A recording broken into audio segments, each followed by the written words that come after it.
So this symbol is the symbol for a radical. This is the radical function. And you guys are familiar with different radical functions. This is the square root. This is a cubed root, a fourth root, a fifth root. These are different radical functions, okay? Today, we're going to focus on the square root function. And the square root function is just another type of radical function. Let's go ahead and make a table for the parent function of a square root. So we're going to plug in values for x and get out y. So the first one is, what is the square root of 0? What number multiplied by itself gives you 0? Oh, 0. Okay, what's the square root of 1? 1. What's the square root of 4? 2. Do you guys know the next one? 9. The square root of 9 is 3. Okay, so if you plug in the 0 into here, you get 0. Plug in a 1 into this, square root of 1 is 1. Plug in a 4, the square root of 4 is 2. Plug in a 9, the square root of 9 is 3. So that's how you get the parent table. Go ahead and graph it.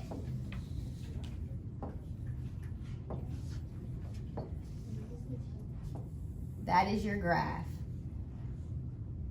And you guys can keep going. You can plug in a 16 and get 4, a 25 and get 5. So notice this just gets bigger and bigger as you continue. So what would you say the domain is? Looking at your graph, your table, what would you say the domain is?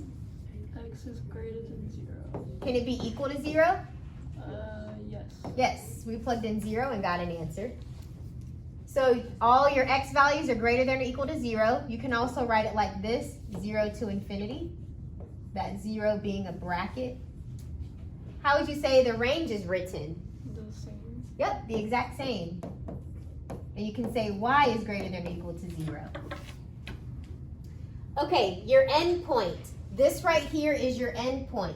That is at 0, 0.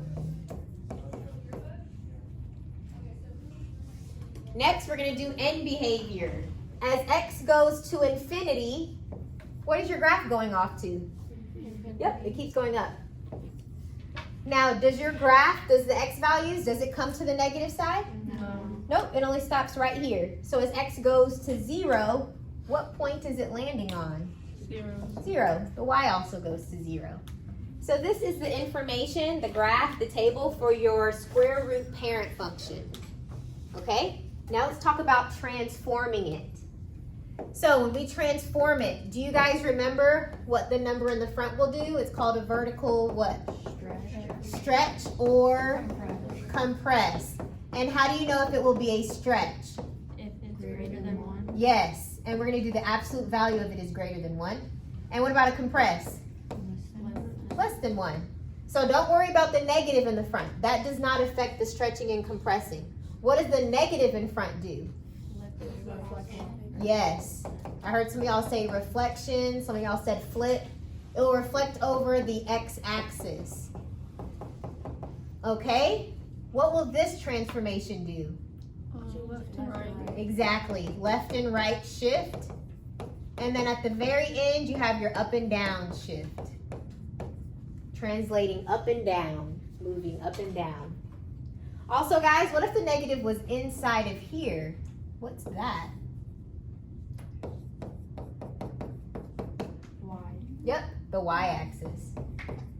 So guys, if the negative is on the outside, it'll reflect over the x-axis, but if it's inside, it will reflect over the y-axis.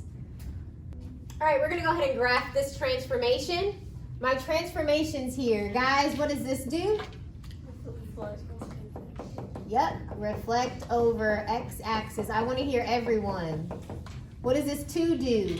Vertical stretch by 2. Yep, okay. What does this plus 1 do? Move the left 1. Yes, left 1. And lastly, the 6? Up 6. Perfect. Okay, so guys, we just graphed the parent function.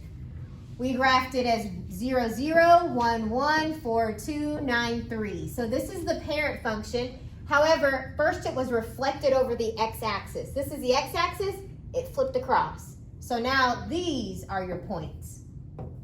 And it looks like that. Then you stretched it by a factor of 2. So 1 times 2 is 2, 2 times 2 is 4, 3 times 2 is 6. 3, 4, 5, 6. So now it's stretched out. Looks like that. And then you went left 1, up 6. So this point moved left 1, up 6.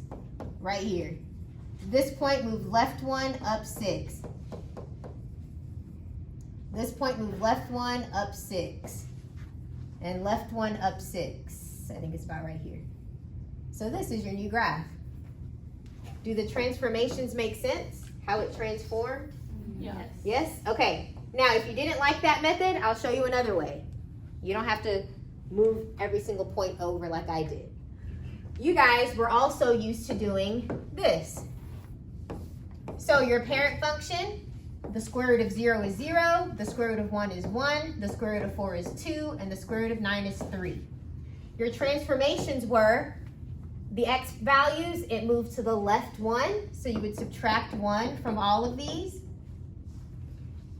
And then you're multiplying by -2, and then adding 6 to the y column. So I'm going to multiply all of these by a -2, and then I'm going to add 6. That will give you your new points. Now, I don't know if it's a good idea to show you so many different ways to do the same thing, but I like to give you options. So you guys already know how to do this. This is the same strategy that we used in the last unit. What I actually do in my head, this is what I do. And some students in my last classes, they preferred this method, but you choose however makes you understand it the best. So I know these square roots. These are the square roots I know. So what I need to do is, if I were to plug in a -1 for x, -1 plus 1 is 0. And that just goes away, you get 6. That's the first point. The next square root I know is 1, so I'm gonna try to get a 1 right there. So that means I'm gonna plug in a 0 for x. 0 plus 1 is 1. This becomes -2 plus 6, which is 4. So you have the next point, 0, 4. Next, I'm going to try to get the square root of 4. What do you think I should plug in? Yep, 3. So I'll plug in a 3, because 3 plus 1 gives me the square root of 4. The square root of 4 is 2. You multiply it by -2 and add 6. So -4 plus 6, you get 2. And that's this point. Oh, I had it in the wrong spot. 3, 2. And then your next point, you want to get square root of 9. Next, what should you plug in? 8. So that's the x value you plug in. 8 plus 1, that's 9. The square root of 9 is 3. -2 times 3 is -6. Plus 6 is 0. So that's the point 8, 0. So I showed you 3 ways on how to graph him. Choose whichever way you like. Now that we have the graph, let's go ahead and answer the questions. Your domain. What do you think the domain is? X is greater than or equal to -1. Perfect. X is greater than or equal to -1. You could also say -1 to infinity. Either one. What's your range?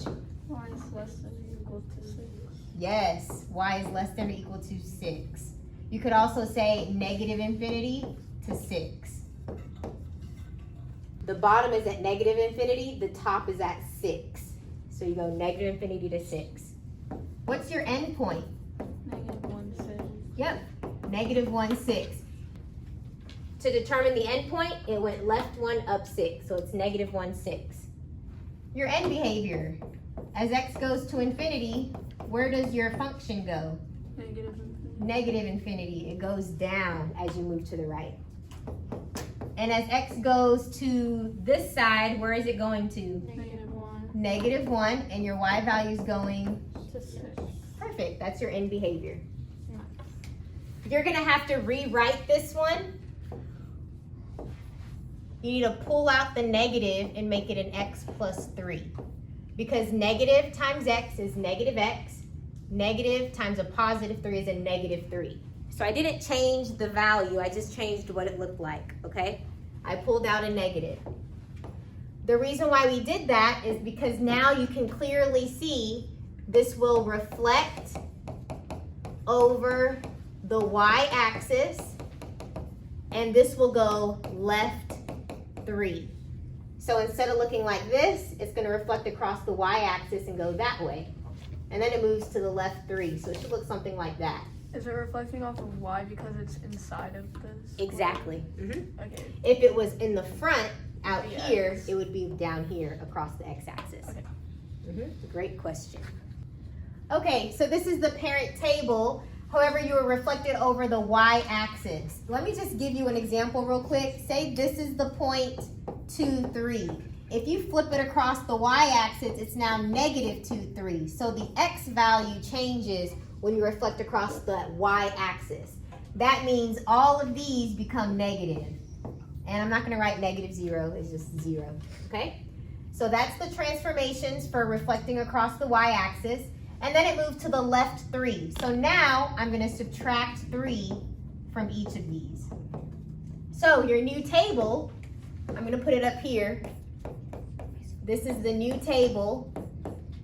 It's going to be -3, 0, -4, 1, -7, 2, -12, 3. And you can plot those points. So -3, 0 is here. -4, 1. -7, 2. And then your other one's over there somewhere. So your domain, starting on the left side, it's pointing to -infinity. And it comes up right here to -3. You can also say all of your x values are less than or equal to -3. Your range, the very bottom is at 0, and then it's above 0, infinity. So you can also write y is greater than or equal to 0. Your endpoint, it went just left 3, so this is the endpoint right here. That's at -3, 0. As x goes to, this should say -infinity. So as x goes to the left, -infinity, your graph goes up to infinity. And as x approaches -3, it goes to 0. The next function that we're going to talk about is called the cubed root. And this is what it looks like. It looks like a square root, except for it has a little 3 right there.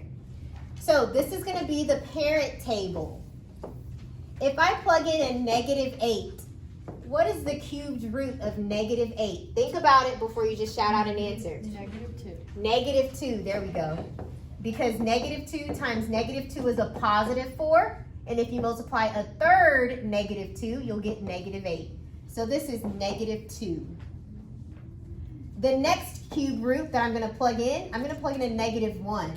What would that be equal to? -1. The next one I'm going to plug in is a 0. What would you get? 0. Next one is a 1. 1. And the next one is an 8. 2. Perfect. So guys, this is the parent table of a cubed root function.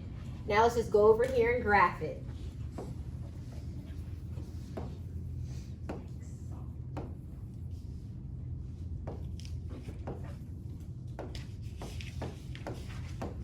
All right, so it looks something like this. Yes, y'all are both right. Someone said -infinity to infinity, and someone else said all real numbers. Both are correct. And that's the same thing for the range as well. The range is also -infinity to infinity, or you can just write all real numbers. Now, something new. You guys have an inflection point. And your inflection point is at the origin, right here. Now, let me show you how to find the inflection point. Let me give you an example. How did this transform? Left 1 down 2. Perfect. Left 1 down 2. So left 1 down 2 is right here. So then your graph would look something like that. This is your new inflection point. Make sense? Yes. So the inflection point here would be -1 because it went to the left 1, and -2 because it went down 2. That's how you find your inflection point. Horizontal and vertical movement. Okay, finally, we're going to talk about the end behavior. So, as x goes to infinity, where does your graph go? Infinity. As you go to the right, it's going up. And as you go to the left, as the x values go to the left, where are your y values going? Down to negative infinity.